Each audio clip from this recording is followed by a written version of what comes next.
ನಿಮ್ಮ ಮುಂದಿನ ಹೋರಾಟ ಯಾವ ಮಟ್ಟಕ್ಕಿರಬೇಕು ಅಂದ್ರೆ ರಕ್ತದೋಪಳಿ ಆದ್ರೂ ಸಹ ನೀವು ಜಮೀನನ್ನ ಬಿಡಬಾರದು. ಆ ಮಟ್ಟಕ್ಕೆ ನಿಮ್ಮ ಹೋರಾಟವನ್ನು ನಡೆಸಬೇಕು.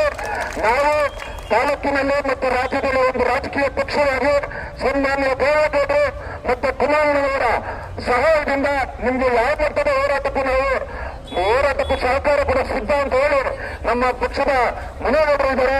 ಅವರೊಂದಿಗೆ ನಾವೆಲ್ಲ ಕೂಡಿ ಈ ಜಾತ್ಯತೀತ ಬಂಟಾಗಳ ಯಾವಾಗಲೂ ಸಹ ರೈತರ ಪರವಾಗಿರ್ತೇವೆ.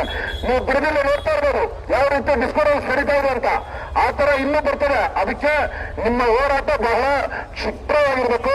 ನಿಮ್ಮ ಜಾಗದಲ್ಲ. ಈಗ ಒಂದ್ ಶಬ್ದ ಹಚ್ಕೊಟ್ಟಿದೀವಿ. ಆ ಶಬ್ದಲ್ಲಿ ಬರೀ 20 ಜನ 30 ಜನ ಕುತ್ಕೊಂತಾರೆ ಅಷ್ಟೇ. ಮಿನಿಮಮ್ ಒಂದು 200-300 ಜನ ಬಸ್ ಕುತ್ಕೊಬೇಕು.